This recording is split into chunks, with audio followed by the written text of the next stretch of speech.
This diagram about chromatic aberration, and it just illustrates that the reason it's caused is because the different frequencies of light, the red light and the blue light, clearly get bent at different angles there. So you can see that they're not focusing at the same point on the focus point, if you like. So that's why these purple and green fringes and different colors start to appear, called chromatic aberration. So I'll have to stop that share for a second and then share my Lightroom screen. So there's my chromatic aberrations there in the branches, and it tends to be on my particular lenses near the outside, near the edges of the picture, and especially where I've got branches of trees against bright skies. Okay, so we've got the profile section there that you can attempt to remove chromatic aberrations and improve things if you've got your lens supported there. Like I say, my Olympus lenses aren't supported, so I'm going to do it manually. So untick those, select the manual option. There's a couple of other things to have a look at. Within your lens correction sliders, you've got distortion. So if you feel as if the image is somewhat distorted around the edges, you could just try to see if you drag it to the left, you get this kind of bulbous effect of the entrance, which I suppose you could use for kind of artistic effect, really. But if you have got walls that are bending, you might find that to go the other way gives a bit more of the correct perspective. And although I've sort of bent the castle walls of this side here at the edges, I think that's probably more the perspective that I was looking at. Okay, and if you're not happy with the distortion that you've made, of course, you can just double click on the word distortion and you can undo any changes you've made. Okay, so that could be used for sort of artistic effect, or I suppose it could be used to correct anything that was sort of distorted. Okay, down at the bottom, you've got your vignetting. So if you do want to darken down the edges so it sort of draws the viewer's eye into the center of the picture, you can drag the vignetting slider over to the left to darken the edges. I don't know how well this shows up through Zoom, so I'll take it right over to the left-hand side so it sort of exaggerates it. You can also adjust the midpoint. So if you want the vignetting midpoint to be sort of very much focused in the center, you can adjust that. Can't really see it through Zoom very well, but you can see that's really the size of my vignette. And of course, if you want a lighter vignette, or because your lens has produced a dark vignette, you might want to take the vignetting slider right out to the right-hand side to give a lightened vignette. And of course, as competition judges, they hate these lightened vignettes, don't they? They always comment about them. There's hardly ever a picture that suits a light vignette, but sometimes it's useful just to darken down the edges to sort of draw the viewer's eye into the center of the picture a bit. So that's distortion and vignetting. But I'm just going to reset those, double-click vignetting, double-click distortion, because it's this defringing option I really want to explore. And what I'm going to do is zoom right into those branches at the top left. And there's two approaches you can use. This eyedropper tool, which appears in quite a few different modules, is quite useful, particularly in defringing, because you can actually use it to search for a purple or a green fringe. So you can see there, once I hit the purple fringe, the dropper fills up with purple to show me I've got it. If you click on that, the sliders will move to actually correct that purple fringe. So you see there, I'm just going to undo that. So once you pick up using the dropper tool, if you get to a position where it fills up with purple, you can click the left button and watch how it happens to those top sliders with the purple hue. It just makes some adjustments to get rid of the purple. You can also see we've still got a bit of a green fringe going on there.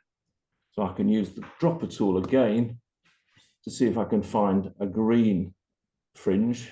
So I'll move it to somewhere where the dropper tool fills with green, click it again, and watch what happens to the green hue and the amount over on the right-hand side. Once again, the sliders will adjust to correct that. You can also do it manually. So you can see there that I haven't quite got the yellowy areas. And so you can pick up the left-hand slider there and just make adjustments to the range of different greens, the range of different colors that are going to be corrected. And also you've got the amount slider. So if you adjust that over to, I'm going to exaggerate that, move it right over to the right, you end up with sort of an over-corrected. So you've actually produced a bit more of a yellowy correction there. Okay, so I'll just double-click Defringe. Let me just move back to there. Once you've corrected it, Phil, yeah, can you save it as a preset for that particular lens? No. I don't know. No. I bet you can't if that lens isn't supported. No, you can't. You can't save it. I don't know. Can you hear me? Am I muted? Yeah. No, in doing it this way, no, you can't.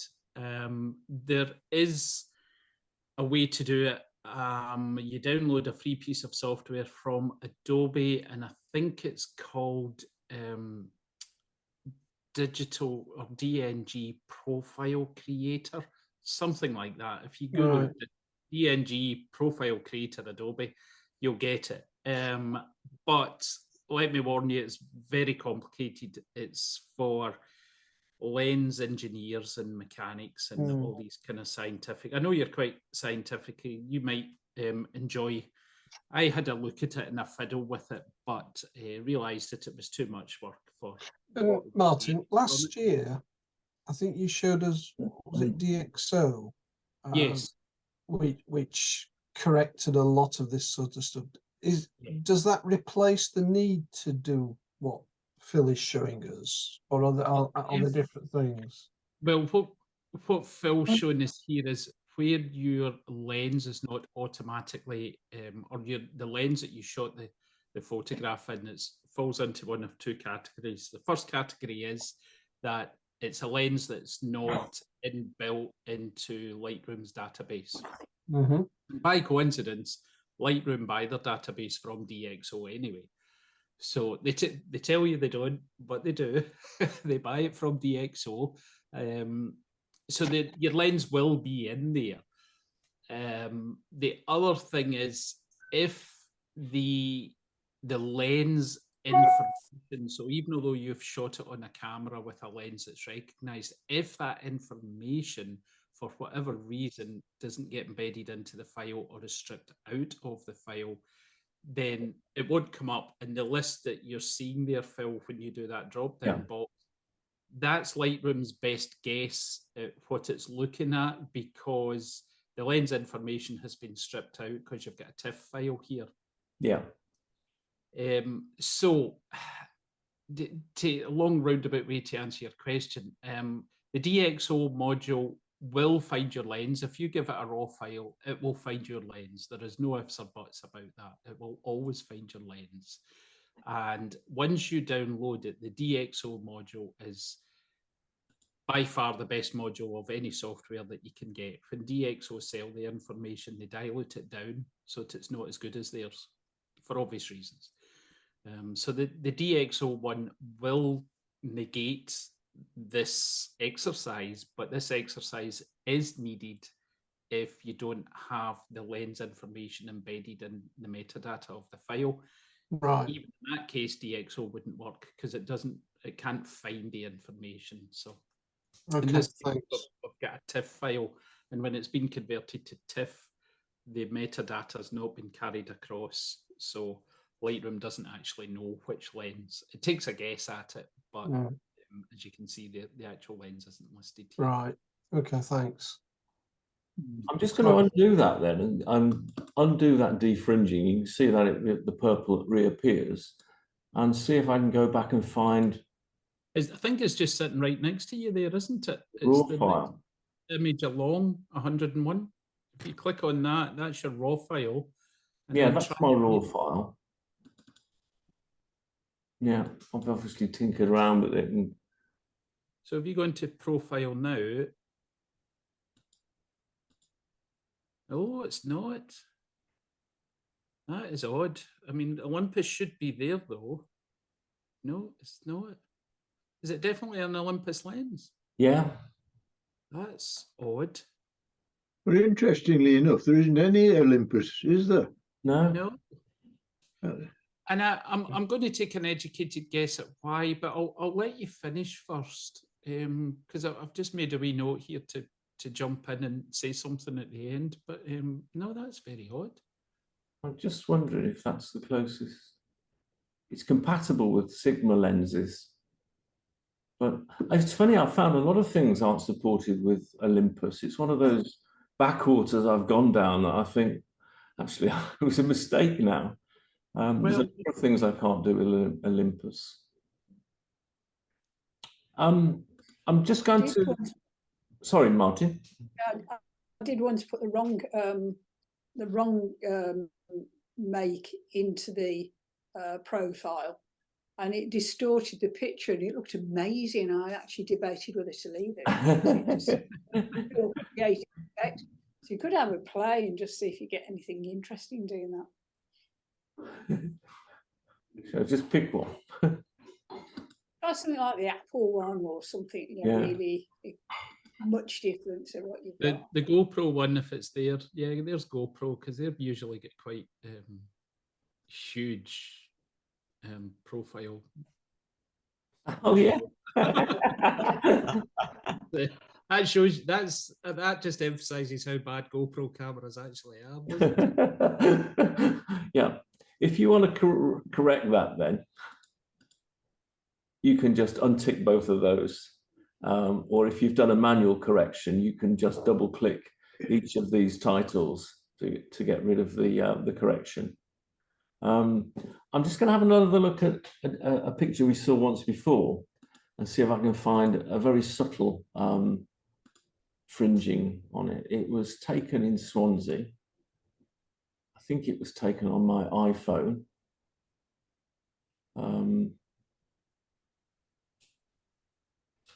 There weren't very many pictures taken, so it won't take me long to find. There it is. This statue of Dylan Thomas that we saw once before. And oh, sorry, my mouse is very sensitive on the Mac. And again, you look at that picture. It's not a competition picture. It's got all sorts of rubbish in the background there. It's my attempt at a wildlife picture, though, because it's got a seagull. But you can see there's a very subtle sort of fringe around that tree. And when I zoom in the develop module, I can use the dropper tool to correct some of it, but it doesn't seem to find, oh, it's found a bit of green there. But what you can do is if your dropper tool isn't finding a fringe, you can adjust these sliders automatically. See what it's done now? It's moved the amount right over to the right-hand side. That's probably going to produce too dramatic an effect. But what you can do is you can just widen the colors that it's looking for to see if you can improve the look manually. So the dropper tool will usually find it's found it there, purple and green. But if it doesn't, you can extend these sliders just to extend the range of colours it is looking for at the fringes, and that seems to work quite well. I dare say these things are only really going to have any effect if you're going to print these pictures out on a very large scale. But you know, generally you're going to view them sort of on a A3 board, and you probably wouldn't see those fringes, but if anything, they'll probably end up adding to the sharpness of the picture. But Phil, can you sure. try something for me? The Olympus photograph that we were looking at earlier, can you go Yeah. back to the raw? Yeah, sure. I'm just so test how well your photographs are organized as well. Yeah. And if you just go to the raw, whether edited or not, or any of them, to be honest. Let's just see. That was the one that I think was the raw, wasn't it? Yeah, that's the ORF file. Okay. Yep. So if you take that to develop and just zoom in on the trees in the same area without doing anything yet, and then just see if the defringing works better on the raw.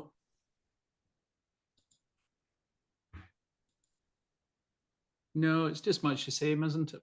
It's pretty similar, isn't it? Yeah. You see, if it can't find a green or a purple fringe, it just gives you a little warning there if you try and click it, which is quite helpful. Yeah, It's got rid of the purple, hasn't it? Yeah, it's not bad. It's not bad. It's left a bit of a green, but if you extend that green slider, you can get rid of that green as well. Yeah.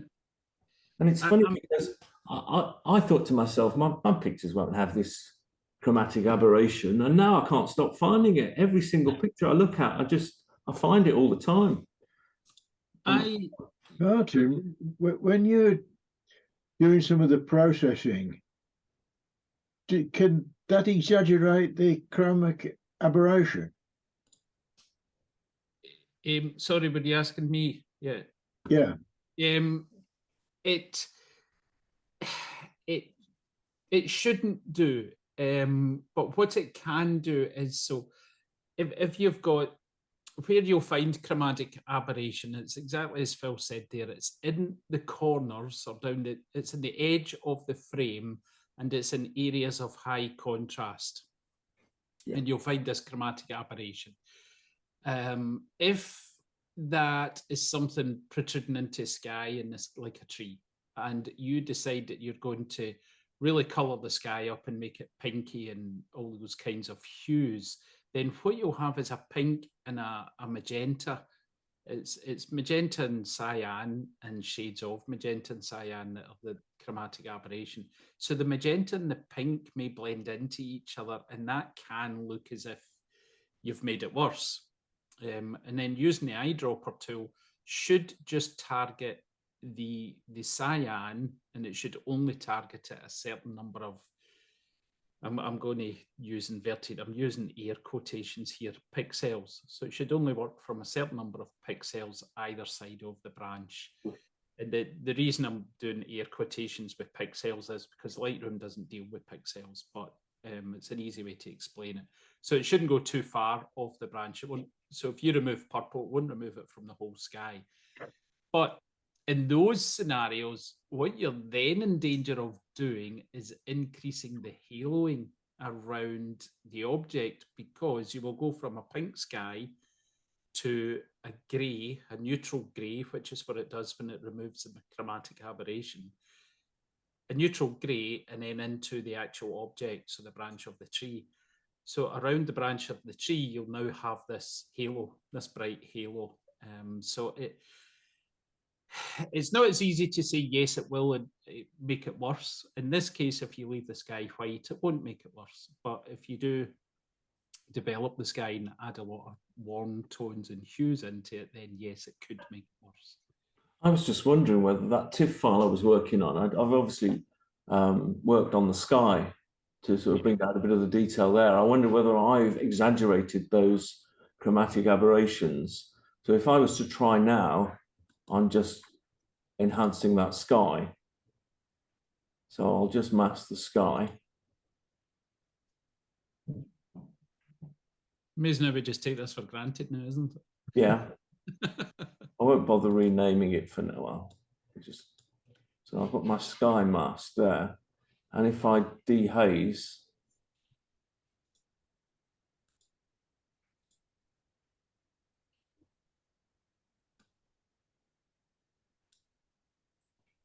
So automatically added a bit of texture and clarity, but might get something. I obviously did before. If you Reduce the take the colour highlights. tint, see if you take the colour tint, you go to the magenta with it. Next one up. That one, down. The That tint. one? Yeah. And you put some magenta in. Oh yeah. And then you may see what I mean. When you remove that magenta, you end up with a halo. Because the magenta in the sky is going to blend with the magenta from the chromatic aberration. I'm wondering whether I used a different file because I seem to have got more detail in that bright bit, but let's have a look anyway.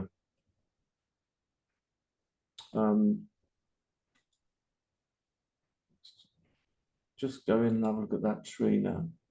I got rid of the defringing before. Yeah. And you can see there is a halo there now. Do you There's see a bit of a halo there, isn't there? Yeah. And what it's doing is it's just replacing the purple fringing with a neutral grey. Yeah. So that's what's actually causing the fringing. Right. I wonder if I also created that fringe around the castellation at the top there. So there's a sort of a red and yellowy fringe around there. Well, it doesn't look like green, but it seems to have found something. But it's I suspect the best order is to do the defringing first, isn't it? And then to no, it shouldn't make any difference inside Lightroom. If you're noticing on the screen that you now have this halo and what have you, then it's just a case of going and dialing something back. Either switch the defringing off and leave it in place, or dial back the sky or whatever it is. Yeah. It really doesn't matter what order you do your edits in Lightroom. Right.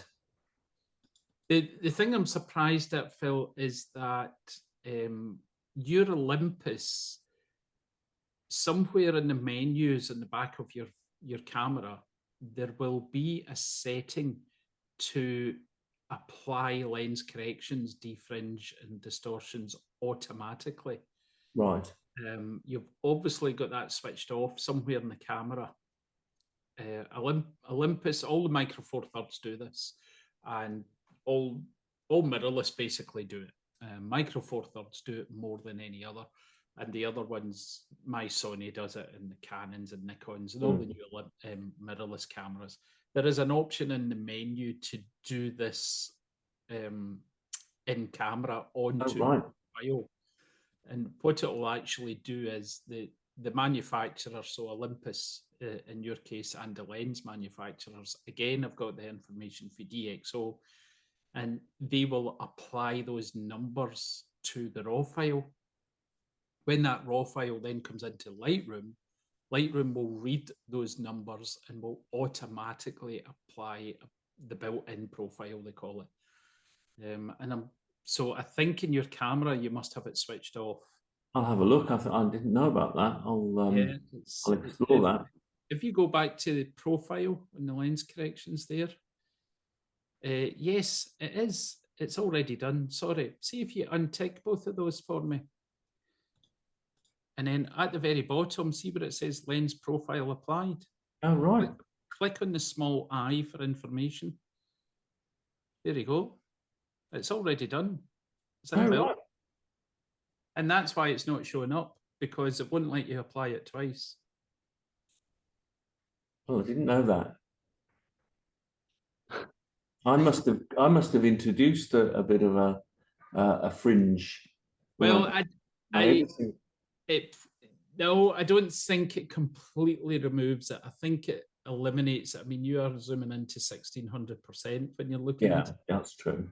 And I think it lessens it as opposed to eliminating it.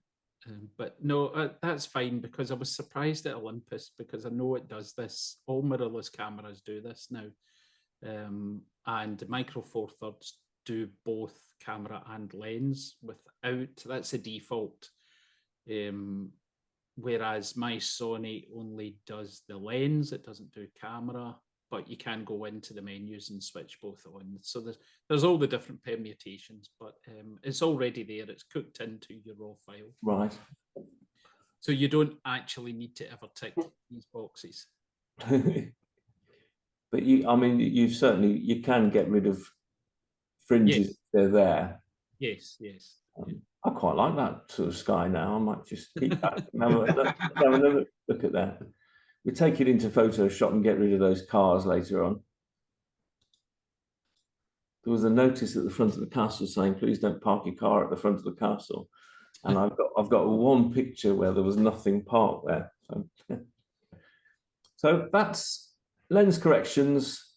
Have a look if your lens is supported. Have a look if it does it automatically. But if not, play around with the sliders to remove or add a bit of distortion and try defringing. And it's also a good way of vignetting. There's lots of different ways of vignetting, isn't there? I mean, you can take it into Photoshop and use lens corrections, or just do it manually and with a selection. But always worth a try.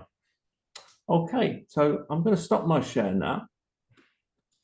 And if anybody has any comments or thoughts, please. If your lens and camera are in the system, Yeah.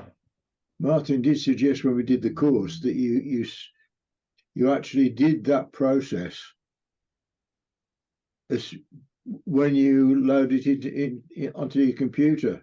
Yeah, you can do it at the import time. Yeah, you can do it at time of import, and I recommend doing it at time of import, because why wouldn't you do it? Yeah. I will say that if you take a shot and it's been corrected, and then you take it into the DxO program, it does produce a slightly different result. It will do. DxO, as I said, DxO are the world leaders at testing sensors. It's not the camera, it's the sensor. They test the sensor and they test the lenses, and they test it to, the nth degree. Even the lens manufacturers buy the information off of DxO because they test it more than the lens manufacturers do. But when they're selling that information on, which is how they make their money, when they're selling that information on, they don't sell it all. They give them a diluted version, and they keep the good stuff for themselves that they then put into their own software. So it will always do, it will be different when you do it through DxO than if you do it through Adobe or On1 or whatever piece of software you do it. The vignetting there, Phil. Yeah. You can apply a vignette at that stage, but it will be removed when you crop. If you use the actual effects slider and you go down, there's a post-crop vignette in there. Right. So when you apply the vignette in the post-crop, no matter how you crop the image, the vignette will always reapply itself to that crop. Oh, right. Whereas when you do it in your profile corrections, it won't. You're going to crop your vignette then, aren't you? You can crop the vignette out, basically. Whereas a post-crop vignette's the best way to do it. That's great. So it always sounds a bit strange that you do your lens profile corrections to get rid of vignettes, and then you go down and you add a vignette later on, and you think, well, why am I doing this? And it's just because of the post-crop. I once asked, why do we always, because every lens has got a vignette on it, and I said, well, why is that? And it was one of the blokes at DxO, and he said to me, he says, in very, very simple terms, we've got a round lens on a rectangular sensor. It's never going to be anything else. So there you are. If you can make a rectangular lens, you've nailed it.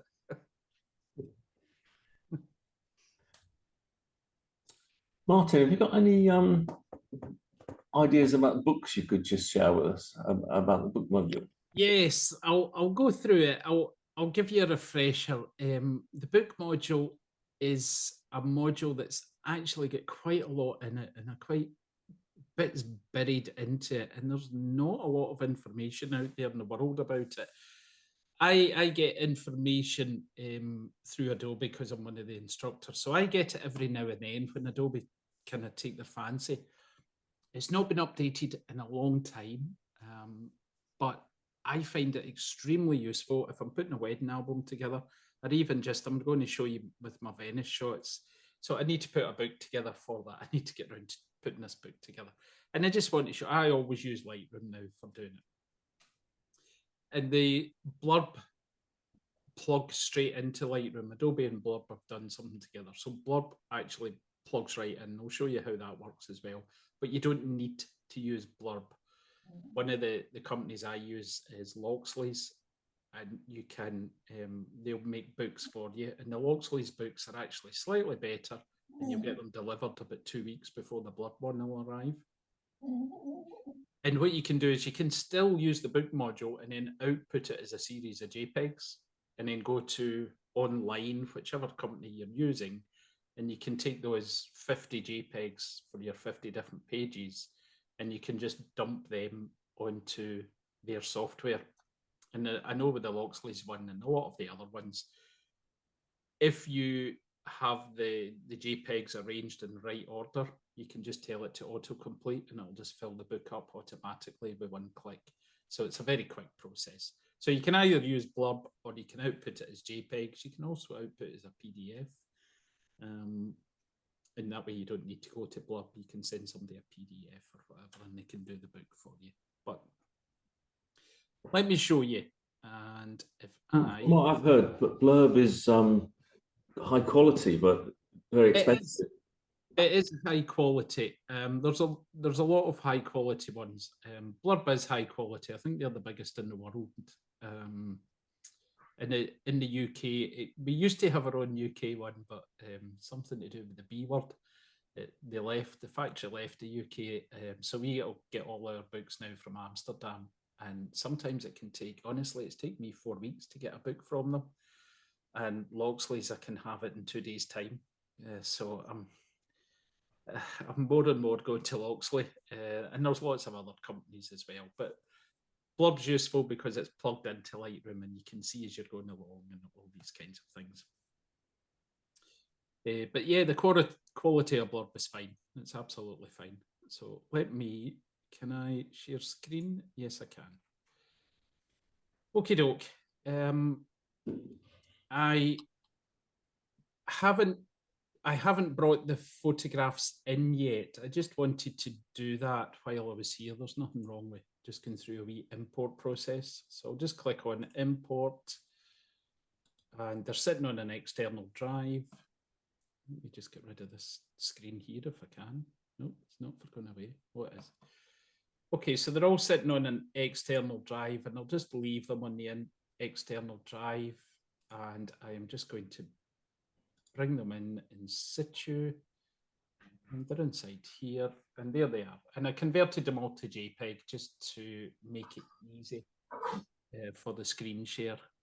And I'll just click on import, and that'll just bring them all in very quickly.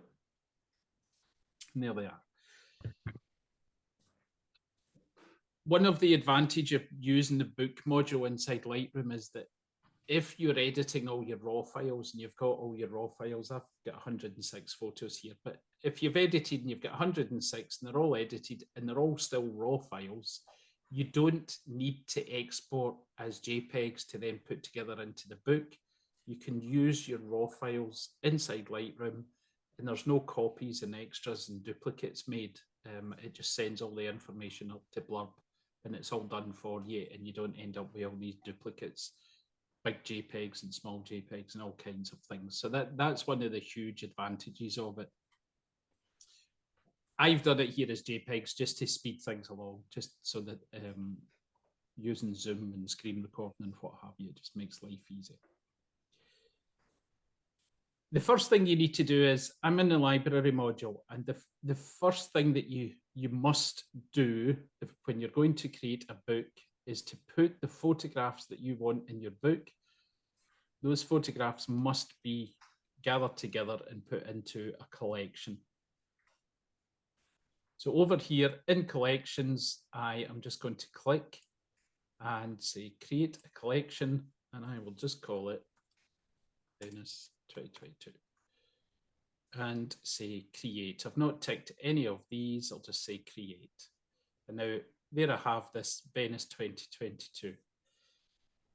It's very easy here because I'm just going to take all these photographs and put them in the collection. But if your photographs were scattered through different folders, then what I would do is I would right click on this collection. So I'm in the collections, I would right click on Venice 2022 and I would say set as target collection.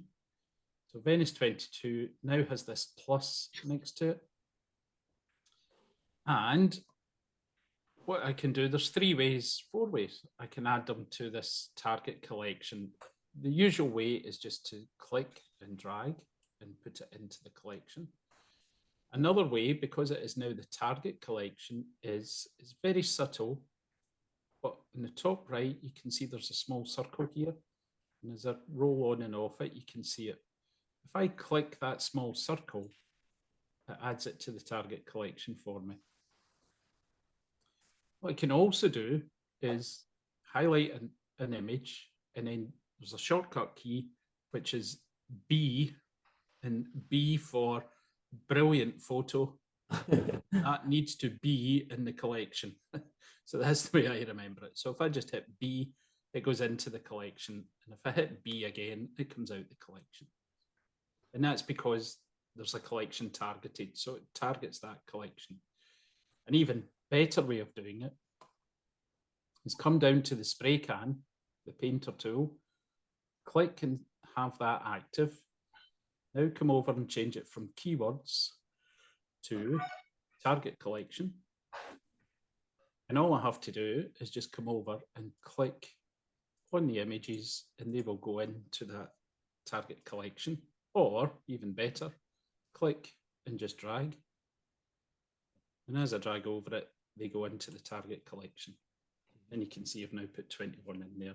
So if I wanted one, let's say I wanted one of these, I could click on that and it goes into target collection, even though it's in a different folder. And if I come here, I could, click and drag a few of these and these go in. And when I come back to target collection, there you can see I've got these ones added in. So I will, so now what I want to do is I'm going to put the paint can back because it's a dangerous thing to leave. I want to now go back to the folder because I'm in the collection, but I need to get back to the folder where all these images are. The easy way to do that is to right click on one of them and say go to folder in library, because at the moment we're in a collection. Go to folder and that will highlight the folder that that image came from. And then vice versa, if I right click, I can say go to collection and it will show me which collection it's in and it takes me back to the collection. So it's very easy just to pop backwards and forwards between folders and collections using that right click method.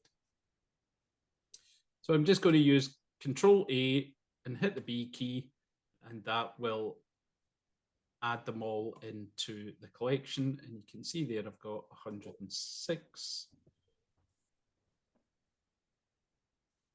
Oops, where's the collections? Sorry. It's actually removed them because the B key is an on-off switch. I thought it did that, so I'll press B again, and that adds them all back in. So it's a kind of, every time you press B, it changes the state. And if I go to collections, there's 111.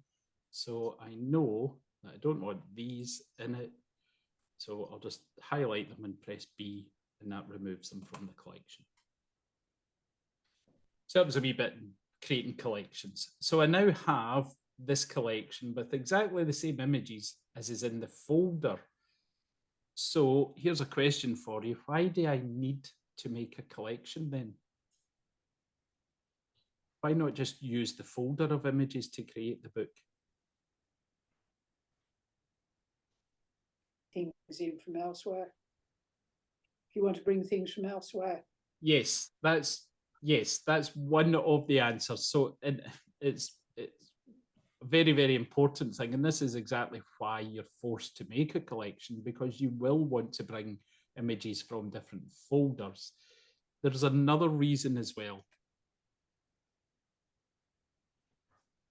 And let me show you. So if I come over to the book module, which is over here, click on the word book, and this always takes a second or two, and then it opens up the book module.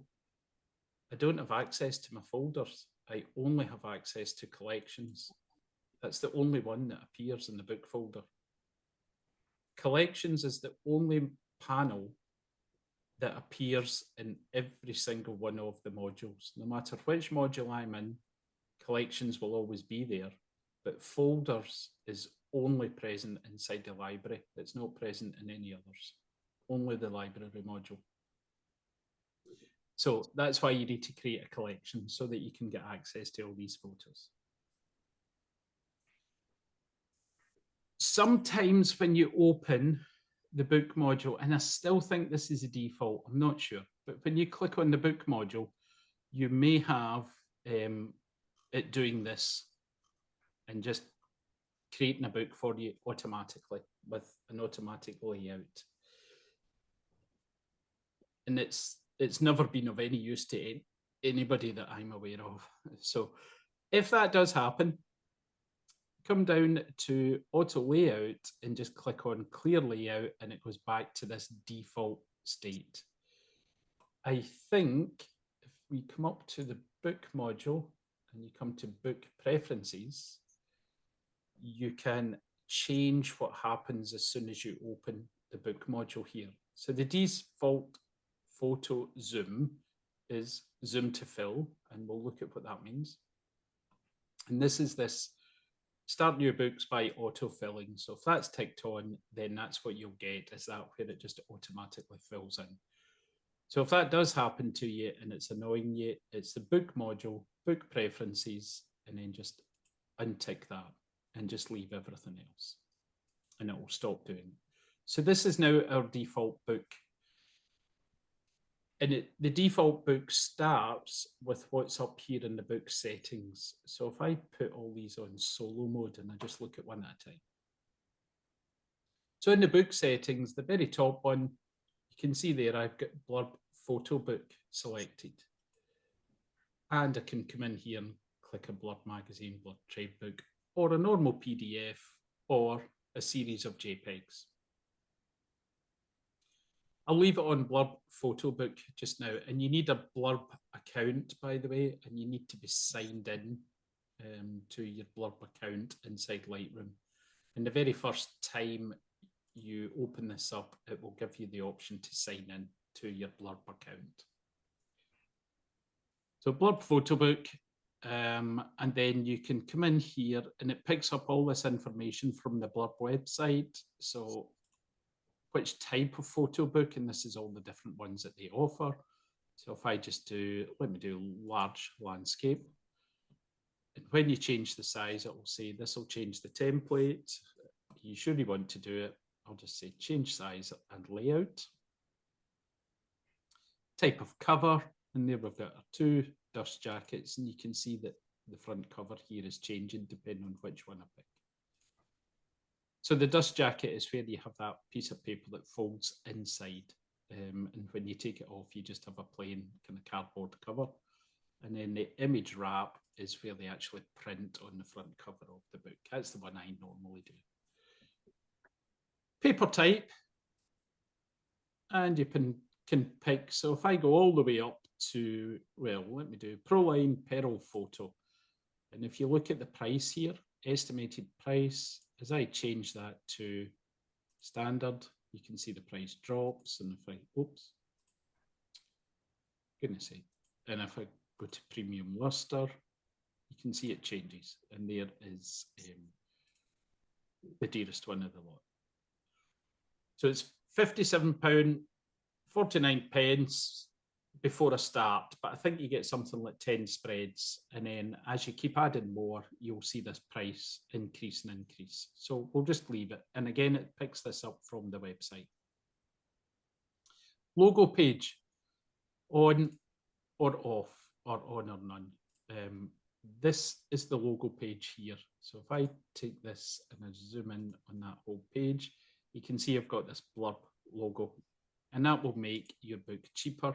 So with it on, we're at £57.50 and then none. And you can see it's taken up to £67 if you don't want the logo. And if you do want the logo, then you get it a bit cheaper.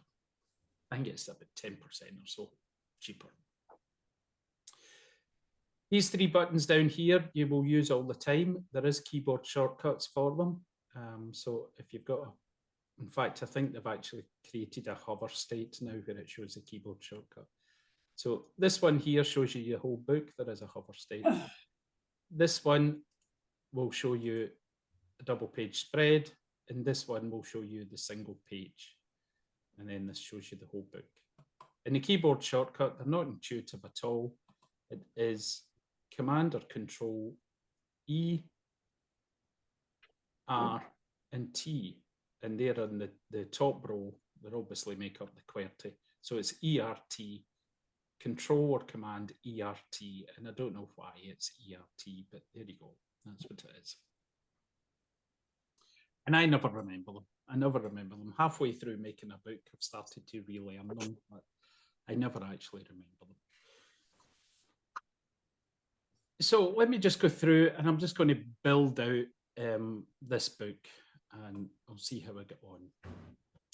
So the front page here, we've just got a grey placeholder, which means that there's no photograph placeholder in here yet. And as I click on it, I get the yellow border around it, and I get this very small drop down. And when I click on that, I can decide whether I want one photo on the page, two photos, 3, 4, and then I can scroll down here, and this is all the templates. So this is 4 photos with some text next to them. And I can come down here, and there's an awful lot of templates inside here. And I can come into creative, and it'll show me all the kind of creative ones in there as well, which I've got these have got wee borders on them that are rough drawing. And then you can see this is good for a back cover. And we've got all kinds of things inside here. And then there's wedding ones, which I don't use a lot, to be honest with you, but there's all kinds of things in here. And there's text pages where there's no photograph or a very tiny photograph, and it's just all text. There's 2-page spreads, multiple photos, etc. So let me just pick one photo, and I will go for, I'll just put this one in just now. So just click on it, and that puts the template in. Now all I have to do is find an image to place in there. And what will I put? Let me just, nah, don't like that. I'll take this. So I'll grab that, and all I do is just drag and drop, and it puts it in there. And then I can click and move it around. And if you remember, it said zoom to fill. So that's why it's at 5%, because this frame placeholder is a slightly different perspective than the photograph. So the photograph's a 3x2, and this looks like a 3x4 or a 4x5 or whatever. What I can do is I can come in here if I don't want to crop any of it out at all, which I do, but I can come down here and pick a different one. So if I pick that one, you can see they're a slightly different perspective. Click on that, and now the zoom's at 0%. So I'll just leave that as is. This is a back page, and this is the inside back cover. So I normally don't put anything on this back page. I don't know if it even lets you, does it? Yes, it does. I don't normally put anything on it. So what I need to do now is create new pages going forward. So if I come to page, I've got 2 choices. I can add a blank, which will add add page, sorry, which will add the same page that I've just left. So exactly the same format. Or if I add a blank, it just adds a blank page, and then I can choose from the drop down over here or I can choose from the drop down there. That you'll get access to the same sets templates. And what I'll do here is I'll create a double page spread. So if I 2-page spread, and I will pick, what do I want? Take that one. Then I will drag this and just put it in here, and it goes across the 2 pages. Now, I'd set this up before I came on, so I knew this was going to happen. See this exclamation mark here? What that's telling me is that if I click on it, it's telling me that the size of this photo isn't high enough for a 200 dpi or ppi print. So I either need to find a higher resolution photo, or just make this photo smaller, or don't use it. And this is why I set this up to show this. And that was one of the reasons for putting it as JPEGs as well. So this one was put out as a low-res JPEG. So if I want to zoom in here, I click on this double page spread, and what I can actually do is just change the size of the image, and then hold the center square and just drag it around on the page. And I'm just going to keep doing that. I don't think I made it this small, to be honest. There we go. That exclamation mark has disappeared. And I'll just keep expanding it until that comes back. And then I can move it around and just center it up. And then that would do. And I know that that's now going to print okay because I don't have this warning. Another option you can do is you can come up to book settings, and I can change it from a large landscape to a standard landscape or a small square. And obviously the image will be smaller. So I just wanted to show you that wee warning. Another thing that's nice is if you look down on the thumbnails here, you can see that we have a number denoting that this is the number of times this image has been used in the book. And if I come back here to the full book layout, and I take this image and I drag it up onto the front cover, you can see that we've now got a number 2 on here. So it's used in the front cover, and it's been used inside here as well. And it is just a case of working your way through the book. And what I want to do is I want to swap this page, this double page spread, and this double page spread. So it's just a case of clicking and dragging and moving them around. So click, and you can see there I've only got one page highlighted. Only got one highlighted again. If I click in, oops, I thought if I clicked in the middle, hold the shift key, then you'll get both pages, and then grab the yellow part of the border, grab that and just drag the page around. This is already a double page spread, so I just need to click on one of them and that will highlight both. Click and drag, and it just moves it around. Click inside here, and I will just fill this out.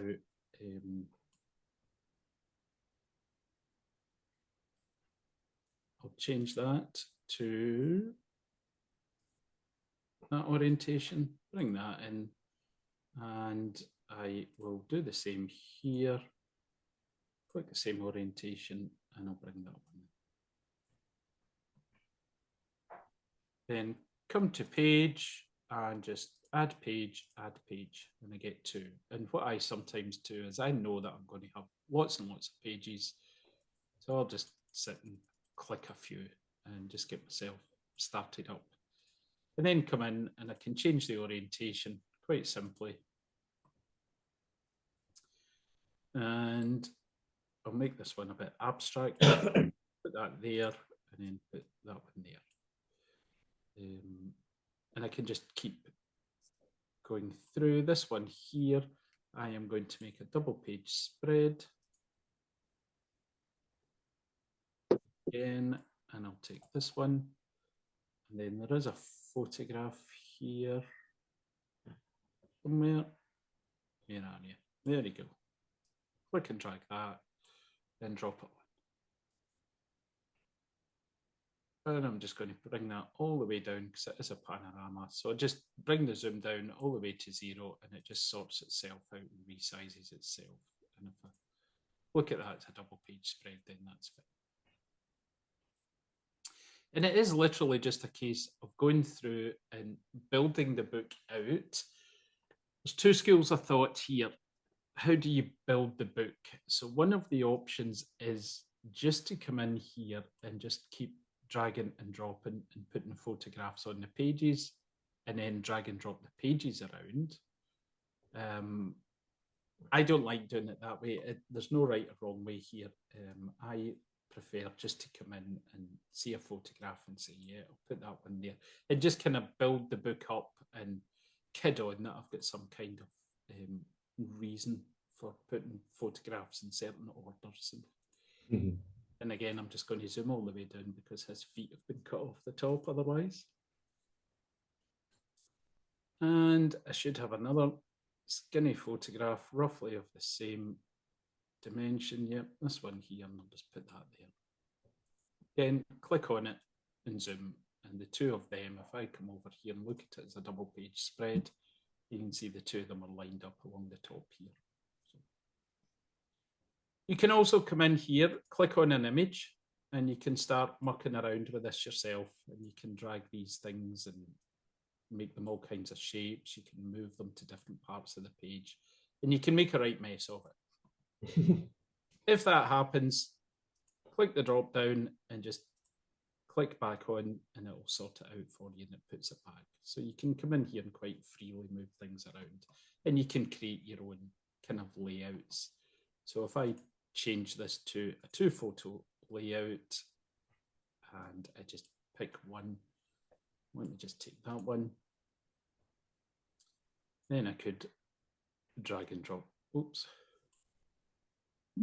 I'll hit delete, removes that, and then just drag and drop that in there.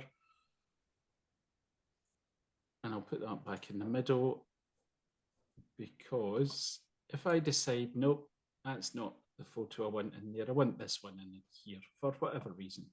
You don't need to remove that photo and then put that one in. You literally just place that one on top of it and it will swap it around. And if you look down here, this has been used one time in the book. And if I decide to go back to the original, this has now been used one time and the one that was here has been removed for me. So it keeps count all the way along. And that's just a great way to make sure you're not missing anything. Let me have a look at, I'll just do this roughly, Bella. That's not the photograph I wanted. These are not the droids you want. Never mind. That's actually the one I wanted in there. So I'll do that. So the colours are the same and then just zoom that all the way out again. And that looks a bit better, those two side by side. So you can see that you can come through here and just change your mind and mix your mind up as much as you like. And I'll go back to the full book. And there you can see the book's beginning to build out. Another thing I want to show you, if I come down, so we can change what we actually see on here. So we can take the page bleeds off and you can see, if I zoom in, you can see as I tick that and untick it, we have the page bleeds, and that's just the area of the page that will be cut off. So if you have any image in there, you're going to lose it. Text safe areas as those lines. And these are, I just like to keep all these on. You can also put a page guide on if you're resizing and making up your own, dragging and dropping and resizing things to make them yourself. Then you can put guidelines on as well, if they exist. A couple of things, where are we? So if we have, if I come back to, where are you? This page here, zoom in on it.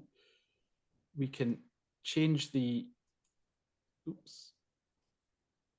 We can change the padding between different inside the cell. So we can come in and we can do all these kinds of things and unlink them and just do it to one side and what have you. So you can play about with this as much as you want. I don't. You can also add a photographic border which goes around the cell rather than the photo. I don't play with them. You can also add a photo color border. Sorry, I've said that. It's this one here I was wanting to open. You can also add photo text, which will put a small piece of text underneath the photo. And you can apply page text, which will put it across the entire width of the page. I want to show you photo text. This is quite useful. Let me grab there's one of the photos that I've hopefully set up for this. That one there. Let me drag this in.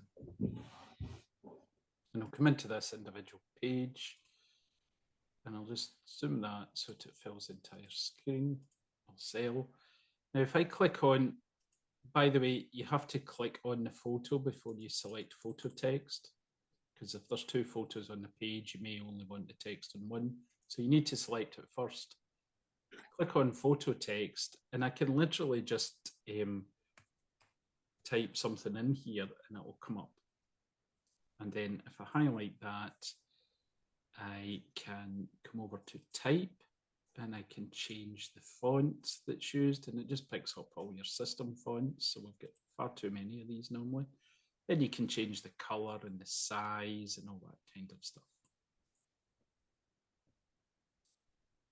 So let me put it about there. Now, the other thing that we can do, and this is very useful, if I come back over to text. Let me remove that. Why is this not working?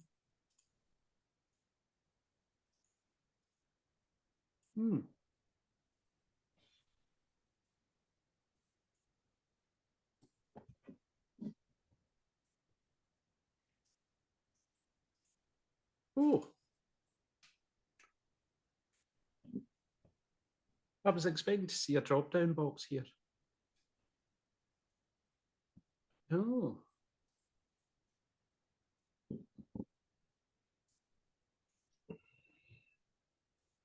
Okay, it's over here for some reason. There a drop down on the bottom on the orange part? No, that will just give me the That's page something else. templates. Okay. I was expecting to see it inside here, but if I come over to photo text, you can see next to it here, I've got custom text, and this is a drop down. I was expecting the same drop down. There should have been a wee arrow there. There's obviously been an update. And you can, this is automatic text, with the exception of this one here. The rest of these are all automatic, and this is really useful. So if I click on title, no, I've not got it set up. I was expecting to see the title of the photograph there. However, it's quite good it hasn't, because it allows me to show you something. So there's no titles come up, which means that this photograph doesn't have a title. If I come over and let me see, I pick exposure, it's still not. Date, there, it automatically puts the date in. Click exposure, nothing. Oh, it's because it's JPEGs, it's all been stripped out, sorry. Title, nope, there's no title coming up. So what I can do is go back to the library module, come over to metadata, and I will go to default. Here's title, and I have got no way of remembering what the name of this photo is or painting. So let me just call it something generic just now. So that's the actual title of the photo, and I can put a caption in here as well. So I'll just type This is the caption. And there's your copyright info and all these kinds of things. Now I can go back to the book module and it remembers where we were at. Right.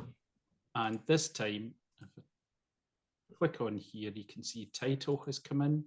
And if I go to caption, it will put that in automatically. So if I leave it as file name, there's file name, title. If I take the time to go through all my photographs and put a title on them, then every time I add this in, I add a photo in and I make sure that photo text is ticked. It'll just automatically put these titles on for me and I won't need to type them in. Or another thing that's quite useful is click on date. And this is buried in here. You don't need to type it in. Your camera does this automatically. And it will put the date in for all your photographs automatically, no matter where they are and what arrangement you have. It will just put them all in for you. And that can be really useful. Will it put more than one of those options on, Martin? I don't think it does. Let me see if I put a space in. Let's see. Title. No, it doesn't. No, it's just the one. Right. If I come back to date, the problem with the date is it looks very American to me. So come down to edit, and here you can build your own one. So if I come to date, I can decide how I'm formatting the date inside here. So I want day. So let me just remove everything from here. I want day, and then I want month, and I want 4 years. And I'll say done.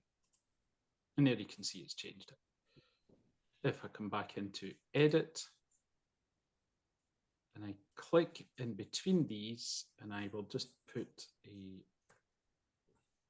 dash. Just typing that in the keyboard and I press done. There you can see it's changed the date for me. And I'll just put all these in automatically for you. Martin, what's the difference between a caption and a title? Well, is the title the one that you put in your Lightroom and the caption is one you just edit in the space? Well, no. If I come back to library module, you can see here I've got title and I've got caption. The title is the name of the photograph and the caption could be something that you type in which is unique to that photograph. So if I click on here, I could give this the title St. Mark's Square, because it is. And then underneath the caption, I could put something like after the flood. So there's no easy answer to that question. It's just it's up to your own creative, whatever you want. Right. But if the two of them are different, when you come over to the book module, then you can choose, was it this one? So if I click on photo text, let me just zoom in on the page and I come down there, I can pick, where are we? Caption, so that's after the flood, and then title is St. Mark's Square. So I can decide which one I want. But it will pick it up automatically from the metadata. And it means that if I then change that image and then put it back again, it should just put it in there for me automatically. So every time I put a photograph in, it will just put all these kind of things in automatically. The date's a very useful one, especially if you're making a kind of family shoot. And you've got a collection of photographs from various years, then putting the date in is quite a useful one as well. Martin, with that text, photograph text box, is the anchor there to allow you to move it somewhere else? Could you move it to alongside the text? Or has it got to be underneath? You can, it's over here. Oh, So yeah. put it above, you you can put it over, and then you have your offsets. Oh, Excuse me, but no, you don't get the full drag and drop. And you can change your offset there. So for the full drag and drop kind of thing, you're needing something like InDesign to do it. And InDesign does all this as well, automatically adding captions and what have you. But it's just so much easier inside here. There was a template earlier, wasn't there, with a photograph with text alongside that I could have used. Yeah, there is. So if you click on here and you just scroll down. Yeah, that was it. Photographs and text, and there's a huge number of these templates. You can make your own ones, and you can save them inside favorites as well. As you can see, I've not got any. And if I tick on this small circle, then that puts that into the favorites. Right. So you can do that kind of thing as well. Thank you. Type just allows you to pick your fonts. So if I come over here now, I click on this square, this type box becomes active, and I can just center that inside there. And if I go to background, I can actually put some backgrounds on the page. So I could put, you know, and you can see it's very subtle. You can see this kind of background of a map has gone onto the page, a compass setting, all these kinds of things. You can put it just down in the corner, and they're quite subtle and they print quite nicely. And you can come in here and change the opacity of it and muck around with it. And I think it's nice if it's just kept really subtle. And then you've got wedding ones, and I sometimes use these, to be honest. I don't overuse them because I think they can be a bit tacky, but you can see it just puts bits of graphics. And there is a way to get your own graphics inside here, but to be honest, I wouldn't bother. I would just keep it to whatever they've got. I don't overuse them. I think it can be a bit, what's the word I'm looking for, kitsch or whatever. It doesn't matter, but they are there to be done. And you can also change the background colour of the entire page. Then you can pick anything that you want. And that will actually print, that will print out as well, if you want it. And then you can switch them all off again. So it is literally just a case of coming through and, you know, dragging and dropping, changing to whichever format you want. So I'll just have a big square and I'll put that one in there and what have you, and just building your book out. And then you can click, there's a single page, I can click and drag and drop that around. Or using the shift key, I can drag the whole spread around and rearrange them. So there's two ways of doing it. You can just throw everything on there and then click and drag around, or you can pick them carefully at the beginning and then drag and drop to fine tune it, which is the way I normally do it. But you can see just how quickly you can get through and just, and if you see an image, I can put this one in there. So I just change the template and then I'll put that one alongside it. And you can see that the book very quickly just kind of builds out, and some of them have got text. You can go in and add text. Once you've finished your whole book, I recommend coming up here and clicking on Create Saved Book. Give the book a name. And then it goes inside this collection over here. So this is the collection, and the book will go inside that collection. It doesn't need to. You can leave it just lying loose, but I don't like to. I prefer to leave it inside the actual collection. Then you can pick whichever collection it is. And then you can, I would leave these undone, because the whole point in saving a book is that you can keep coming back to it. If I tick on that, then any images that I've not used will be stripped out from this collection. So I just leave them all there. I definitely don't make virtual copies. set its target collection. We've already got that done, and then just click create, and there is the book. So it's inside Venice 2022 collection. There's the book.